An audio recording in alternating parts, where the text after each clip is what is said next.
Hey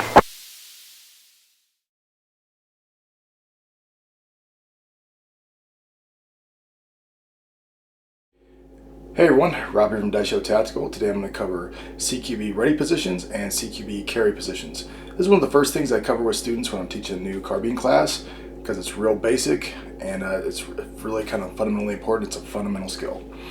So first I'm going to cover the carry positions. What are they? Carry positions are just safe ways to carry the weapon in which I'm not flagging anybody else. It's a safe way to carry the weapon around other people, and it's kind of a movement position or a transport position. Two of them, they're real simple. First one is high carry. Muzzle's pointed straight up in the air. Pretty basic. Thing to remember, it's a one-handed operation.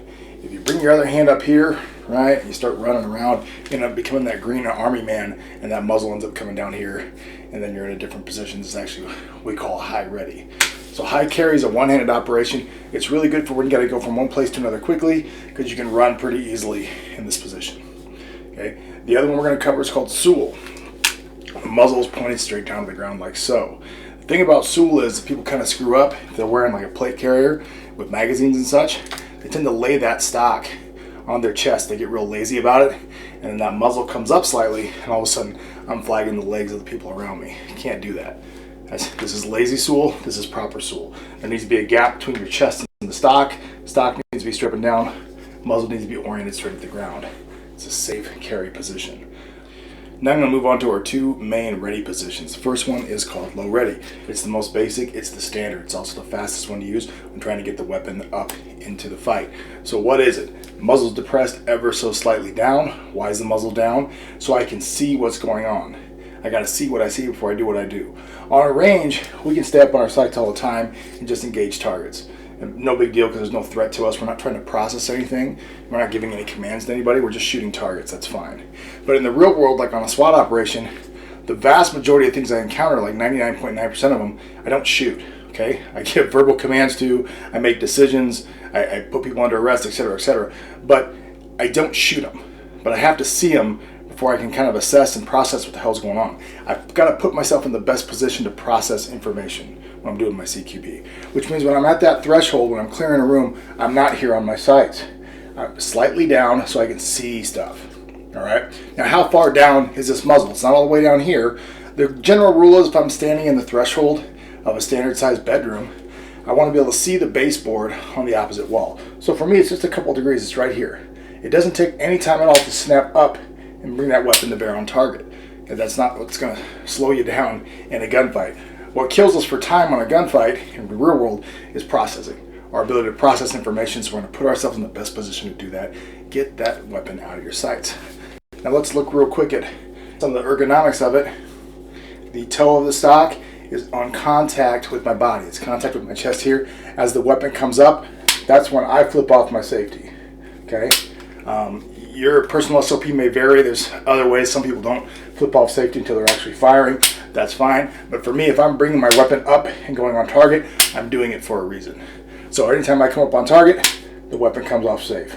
Notice the weapon comes up into my eye line and not my head coming down to the sights. If everything's positioned correctly, the weapon should just come up and then my red dot should be right where I'm looking at. Okay? So I want to bring that weapon up into my eye line, not my head down to the sight. So now we're going to talk about high ready. Looks like this. You'll notice my sport hand is up on the forehand, ready to activate my light or whatever. The stock is somewhere around the meat of my forearm. It's kind of close to my body. And this muzzle, you can't see it, but it's ever so slightly to the right. Why? So I can actually see. So I can see what I see before I do what I do. Now how do I bring the weapon to bear on a target from high ready? Well, I'm going to bring it out like so, and I'll just pull it back into my shoulder. As I pull it into my shoulder, that is when I flip off my safety. I'm kind of overemphasizing here. Just remember, if you're wearing armor and stuff, your stock's got to clear all that stuff. So yeah, bring that stock away from your body before you pull it back in. Once again, I'm overemphasizing it. That's how you do it. Now, that's two motions. Bring it out, come back in. It is slower than low ready. There's no way around it. This is much faster than this. So it is a slower motion. So why would we use it? Why would we bother? Well, one is it compresses the rifle quite a bit. Okay, this doesn't have a suppressor on it, but if it did, this would be even more important. If I'm moving around a structure and I'm in a low ready, this is extending the rifle quite a bit away from my body. And if I got to get close to a threshold because maybe the hallway's narrow or other teammates got to get around me or it's just a cluttered environment, this might not be very practical. Whereas if I come up here in this high ready, it compresses everything down so there's a lot more room for things to work. You'll find more often than not this is going to happen when you're inside a structure. Additionally, when I'm moving around a structure in low ready, if it's a particularly crowded area, maybe like a garage or something, or just a crowded house, there's lots of crap that my muzzle's going to catch on down low, okay? Tables, chairs, couches, etc. There's just a lot of crap down here. Whereas if I bring my muzzle up here, everything's a lot more clear up here in your house. It's a lot easier for you to bring that weapon to bear if I have that muzzle up high.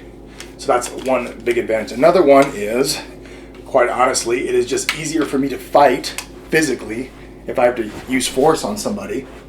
It's a lot easier for me to fight up here like this and keep this weapon secure than it is down here. Down here, if someone tries to grab this weapon, it's very difficult for me to get it back in the fight because I got only these small little muscles here to get that weapon back in the fight. Whereas up here, I'm using all the major muscle groups of my arms, biceps, triceps, etc. It's just a lot easier to keep this weapon from being taken from me, and it's a lot easier to fight suspects. Once again, I'm a lot more likely to use force hand to hand than I am shooting someone on a SWAT warrant. So that's why we use this, even though it is slower, it is very common. Third position we're going to talk about is called flat stock. It looks like this. Why would I do this? Well, it's just another solution to the low ready problem of this takes up a lot of space and I need more room. So I'm going to do this to bring that muzzle closer to my body. You'll notice the stock is no longer firmly in my shoulder, therefore it's going to be tougher to mitigate recoil shooting like this. Can I engage targets like this? Yeah, I can engage targets like this, but it's not ideal. It's not how we usually train to engage targets. So one advantage of flat stock over, say, high ready is that the muzzle stays oriented downrange at the target. So if I'm pieing a door, or pieing a threshold or whatever, the muzzle's already pointed that way, and so if I have to address something, I can do so quickly. Note, it's really difficult to use my sights, really impossible, but at this distance I can just point shoot and then snap that weapon back up to bear on the target.